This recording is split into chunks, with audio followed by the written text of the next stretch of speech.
Hi everyone, I just wanted to come back and show you on my Grace Mini Quilt Frame what I do when I have something short and I don't want to use a leader and I don't need to use the clamps.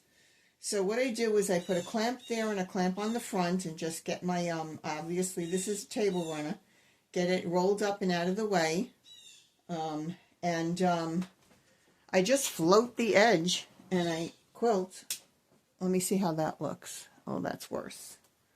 Okay then, so what I do is I just float that and, make sure sometimes I will hold it like this a little bit, hold it there to keep it taut, but it's pretty taut. If you take these and you turn them in, you put the clamp on and turn it in, this gets pretty tight, so it's not something to worry about. And then I go ahead and do my quilting right to the edge. And since I've already done a lot of it, I'm not going to go over all of that.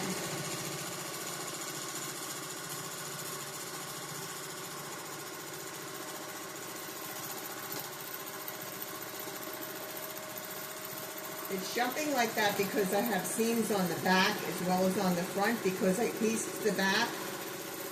And I know I'm really making the machine work to get through all those layers and all of those seams. But the machine can handle it, so I'm not worried about it. Must be a seam right there. But anyway, you get the gist of what I was talking about. That is what I wanted to show you. I just wanted to show you that you don't have to clamp the quilt all over. And that's how, what I would do is I would just advance it and move it this way. Do down the side, advance it, do that way. This way, if it was a big quilt, I would do down the whole side here. Then I would move to down the whole side there.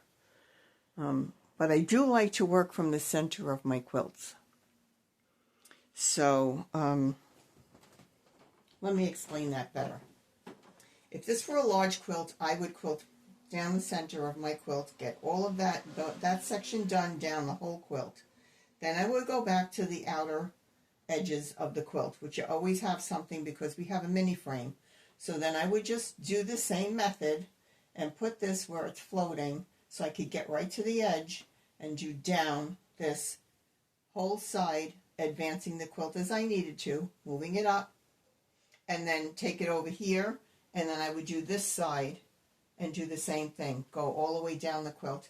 And that's how you get a quilt done on a mini quilt frame. So don't be discouraged if you think that it's too much, because it's really not. I've done a few large quilts so far on here, and I was able to do it and they came out beautifully. So that's my tip for the day. And just make sure that it's as tight as you could get with your 2 clamps. And that's it. If you have any questions, please let me know. And I'll see you when I see you. Thanks for watching.